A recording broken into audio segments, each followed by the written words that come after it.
Welcome to Zee drama updates. क्या करिश्मा का खेल अब खत्म होने वाला है या फिर आखिरी चाल से वो सबको चौंका देगी? ठहरिए, क्योंकि इस बार वार सीधा दिल और दौलत दोनों पर होने वाला है। सीरियल वसुधा के आने वाले ट्रैक में कहानी अब उस मोड़ पर पहुंच चुकी है जहां हर किरदार की असली पहचान और असली इरादे सामने आने वाले हैं और पूरा खेल अब सिर्फ एक चाल पर टिका हुआ है। देव और वसुधा की महीनों से चली आ रही सीक्रेट प्लानिंग आखिरकार अपने फाइनल मोमेंट पर पहुंच गई है। दोनों ने मिलकर ऐसा जाल बुना है जिसमें करिश्मा खुद अपने कदमों से फंसने वाली है, लेकिन उसे इसका जरा भी अंदाजा नहीं।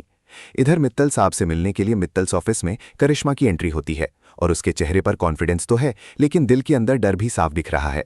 उसे लगने लगा है कि मित्तल साहब कोई साधारण इंसान नहीं बल्कि बेहद खतरनाक खिलाड़ी हैं।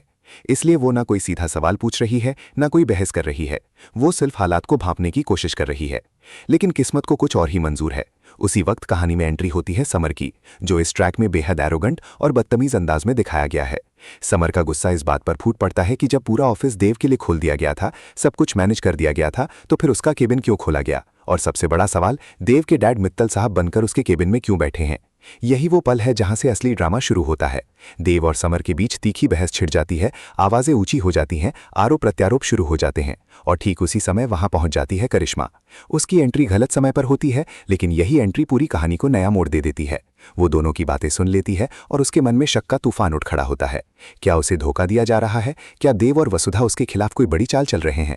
वो कड़ियों को जोड़ने की कोशिश करती है, हर शब्द को याद करती है, लेकिन तभी कहानी में आता है एक खूबसूरत ट्विस्ट। देव और वसुधा स्थिति को इतनी समझदारी से संभालते हैं कि समर खुद आगे बढ़कर बात को मोड़ देता है।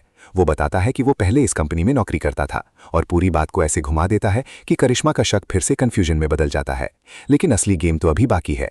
आगे आने वाले ट्रैक में देव और वसुधा एक बार फिर करिश्मा को बेवकूफ बनाने में कामयाब हो जाएंगे।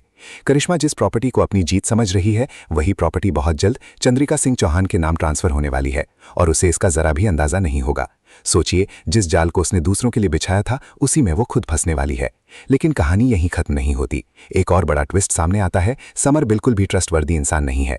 अगर करिश्मा ने उसे डराया, धमकाया या अपने तरीके से फंसाया, तो क्या वो सच्चाई उगल देगा? क्या पूरा प्लान खतरे में पड़ सकता है? यही सस्पेंस इस ट्रैक को और भी ज्यादा रोमांचक बना देता है। लेकिन वसुधा कोई आम खिलाड़ी नहीं है। वो समर की फितरत को बहुत पहले ही समझ चुकी है। इसलिए उसने पहले से ही ऐसी तैयारी कर रखी है कि अगर समर पलटी भी मारे तो भी असली सच बाहर ना आ सके। इसीलिए कहा जा सकता है कि आने वाले एपिसोड्स में करिश्मा की जीत लगभग नामुमकिन है। उसके आखिरी दिनों की उल्टी गिनती शुरू हो चुकी है और सबसे बड़ा धमाका तब होगा जब चौहान हाउस में एंट्री के वक्त मित्तल साहब अपनी असली पहचान में सामने आएंगे, यानी प्रभात बनकर। जैसे ही ये सच सामने आएगा, करिश्मा के होश उड़ जाएंगे। उसका चेहरा देखने लायक होगा, क्योंकि जिस इंसान को वो अब तक एक मोहरे की तरह इस्तेमाल करना चाहती थी, वही असली खिलाड़ी निकलेगा। चौहान हाउस के अंदर जो सीन होने वाला है, वो अब तक का सबसे खतरनाक और सबसे मजेदार सीन होगा। करिश्मा की बैंड ऐसी बजेगी कि दर्शक तालियां बजाने पर मजबूर हो जाएंगे। आखिरकार उसे उसकी हर चाल की सजा मिलती दिखेगी और यही वो पल होगा जिसका इंतजार हर फैन कर रहा था। लेकिन क्या सच में सब कुछ इतनी आसानी से हो जाएगा या फिर आखिरी वक्त पर कोई और चौंकाने वाला ट्विस्ट आएगा?